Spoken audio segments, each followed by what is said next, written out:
नमस्कार. श्री शिवमहापुराण वायवीय संहिता पूर्वार्ध अध्याय क्रमांक 12 सृष्टीवर्णन 2. श्री गणेशाय नमः. वायुदेव म्हणाले, मुनींनो, त्यानंतर ब्रह्माजींनी सृष्टीची रचना करण्याच्या इच्छेने बुद्धिपूर्वक ध्यान केले तेव्हा त्यांना तमोमय मोह झाला. त्यामुळे त्यांच्यापासून मोह, महामोह, तमिस्त्र, अंधतमिस्त्र आणि 5वी अविद्या यांची उत्पत्ती झाली. यांचा अभिमान धरून ध्यान केल्यामुळे हे जग 5 प्रकारांनी प्रादुर्भूत झाले. ते निश्चल आणि निसंज्ञ होते. त्याच्या आत व बाहेर अंधारच होता. म्हणून त्या सृष्टीत जेवढे जन्मले त्यांची बुद्धी, इंद्रिये आणि मुख आच्छादित होते. त्यांचा आत्मा झाकलेला राहून ते पर्वत, वृक्ष आदी झाले. ब्रह्माजींची ही प्रथम सृष्टी विशेष उपयुक्त झाली नाही, म्हणून त्यांचे चित्त खिन्न झाले. त्यांनी पुन्हा दुसऱ्या सृष्टीचा विचार केला. त्यावेळी ध्यान केले असता तिर्यक जीवांचा एक स्रोत प्रकट झाला. तिर्यक सृष्टीतील जीवांना आत ज्ञान असते, पण बाहेर अज्ञान असते. त्यामुळे सर्वांना समान पाहणारे ते जीव पशु झाले. त्यांनी उत्पत्त ग्रहण केला. ही सृष्टी ही अनुपयोगी व असाधक आहे असे पाहून ब्रह्माजींनी सृष्टी रचनेच्या इच्छेने पुन्हा ध्यान केले. तेव्हा ऊर्ध्वगामी सात्विक सृष्टी झाली. हा देवसर्ग होय. देव सुखी, प्रसन्न, अंतर्बाह्य, शुद्ध, तेजस्वी आणि ज्ञानी झाले. या सर्गानेही संतोष वाटला नाही. तेव्हा ब्रह्माजींनी अव्यक्त प्रकृतीचे ध्यान केले. तेव्हा सात्विक संसारी जीवांचा स्रोत प्रकट झाला. हाच मनुष्य सर्ग होय. मानव हे आत आणि बाहेर प्रकाश असणारे, तमोगुण कमी आणि रजोगुण जास्त असलेले, तसेच अनेक प्रकारच्या दुःखाने व्याप्त आहेत. 5वा अनुग्रह रूप सर्ग 4 प्रकारांनी विभक्त झालेला आहे. यात फलप्राप्तीच्या उद्देशाने विरोध भक्ती, तपसामर्थ्य, इष्टदेवतेला संतुष्ट करणे आणि मंत्रादी साधनांचा अवलंब करून सिद्धी मिळवणे या 4 मार्गांना ग्रहण करणाऱ्या स्त्री धनादिकांचे अभिमानी असलेल्या, खाण्यामध्ये तत्पर आणि शील नसलेल्या अर्थात दुवर्तनभूत अशा भूतप्रेतादिकांचा समावेश आहे.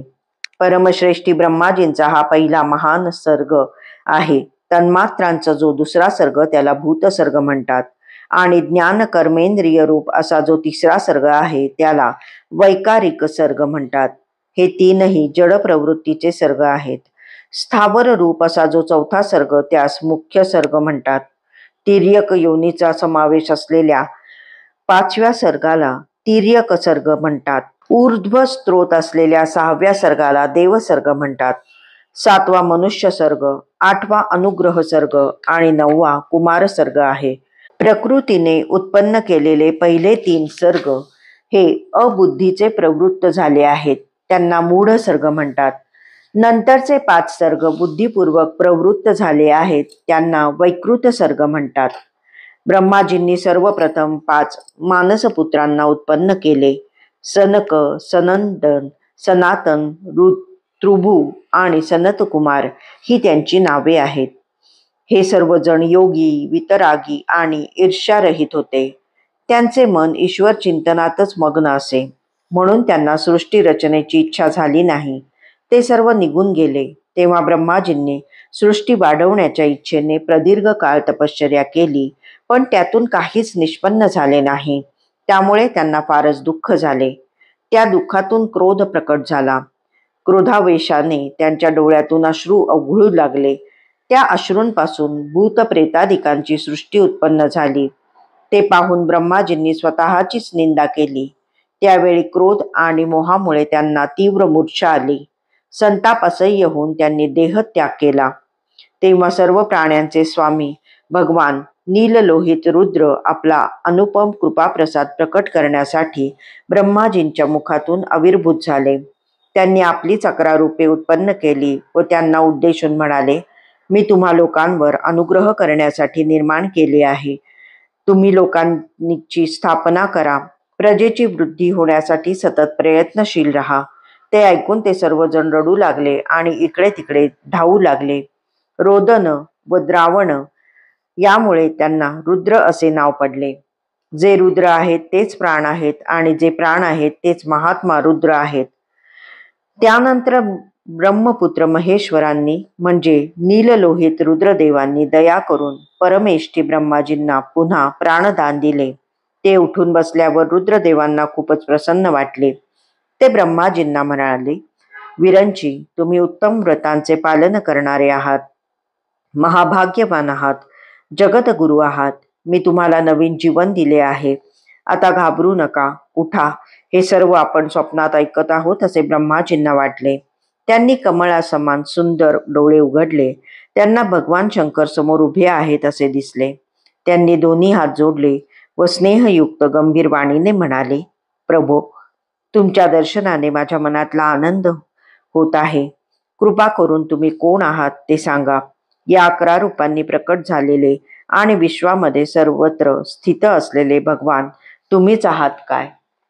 तेव्हा सर्व देवांचे स्वामी असलेल्या महेश्वरांनी आपल्या परमसुखदायक करकमलांनी ब्रह्माजींना स्पर्श केला व म्हणाले, हे देव, मी परमात्मा आहे.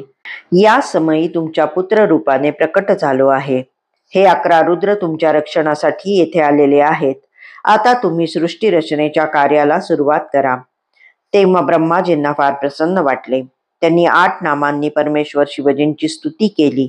ते म्हणाले, भगवन रुद्र, तुमचे तेज असंख्य सूर्यांसारखे अनंत आहे. तुम्हाला नमस्कार असो. रसस्वरूप आणि जलमय विग्रह असणाऱ्या तुम्हा भवदेवांना नमस्कार असो. नंदी आणि सुरभी ही दोन्ही तुमचीच रूपे आहेत. तुम्ही पृथ्वी रूपधारी शर्व आहात. तुम्हाला नमस्कार असो. तुम्ही स्पर्शमय वायुरूप आहात. वायुरूपधारी ईश आहात. तुम्हाला नमस्कार असो. तुम्ही अत्यंत तेजस्वी अग्निरूप आहात. पशुपती आहात. तुम्हाला नमस्कार असो. तुम्ही शब्द तन्मात्रेने युक्त आकाश रूपधारी भीमदेव आहात. तुम्हाला नमस्कार असो. तुम्ही उग्र स्वरूप आहात. यजमान मूर्ती स्वरूप आहात. तुम्हाला नमस्कार असो. तुम्ही सोमरूप आहात. अमृतमूर्ती महादेव आहात.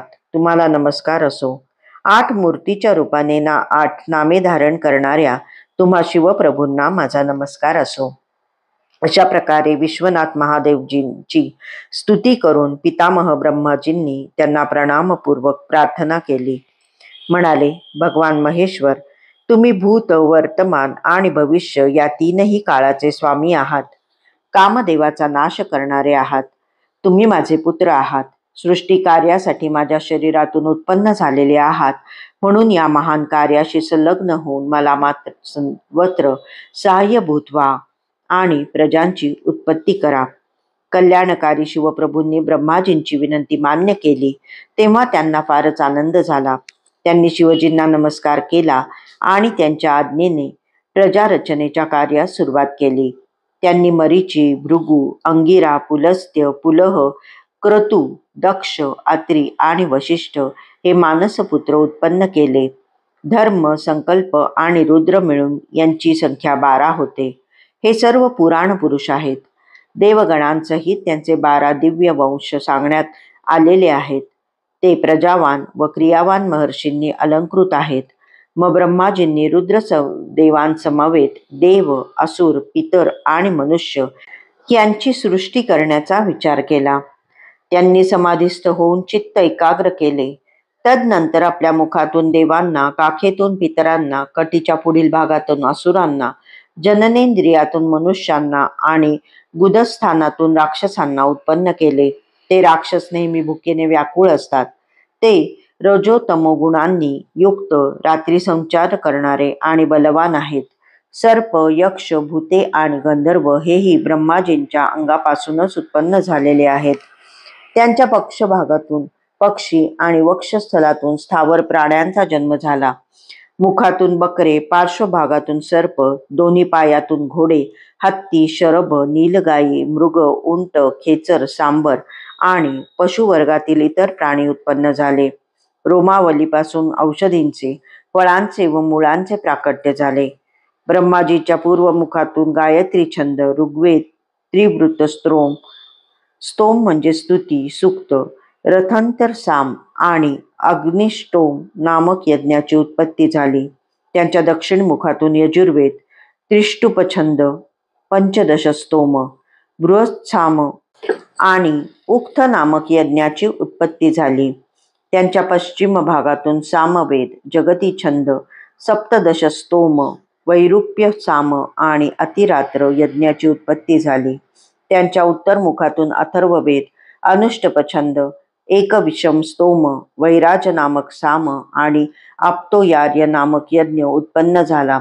त्यांच्या अंगापासून इतरही अनेक लहान मोठे प्राणी उत्पन्न झाले. अशा प्रकारे त्यांनी नित्य आणि अनित्य अशा स्थावर जंगम विश्वाची रचना केली. त्या सृष्टीतील जीवांची पूर्वकल्पात जी जी कर्मे अवलंबली होती तीच कर्मे पुनर्सृष्टीनंतरही अवलंबली, कारण आधीच्या वासनांना अनुसरून कर्म करणे त्यांना चांगले वाटते.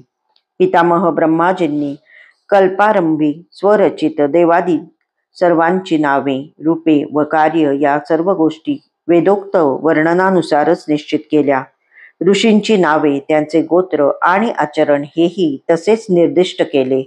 ज्याप्रमाणे भिन्न भिन्न ऋतू पुन्हा पुन्हा आल्यावर त्यांची नामे, रूपे व लक्षणे पूर्वीप्रमाणेच असतात, त्याप्रमाणे रात्र व्यतीत झाल्यावर ब्रह्माजींकडून जेव्हा प्राण्यांची उत्पत्ती होते तेव्हा त्यांनाही पूर्वकल्पातील नामे, रूपे व कर्मे प्राप्त होतात.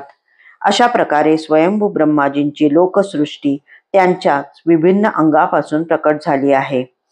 महदादिकांपासून पुढे समस्त पदार्थांपर्यंत सर्व काही प्रकृतीचाच विकार आहे.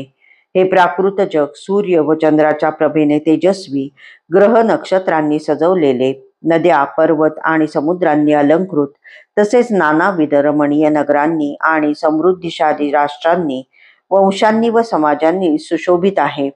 याला ब्रह्माजींचे वन किंवा ब्रह्मवृक्ष म्हणतात. या ब्रह्मवनात अव्यक्त आणि सर्वज्ञ ब्रह्माजी विहार करतात.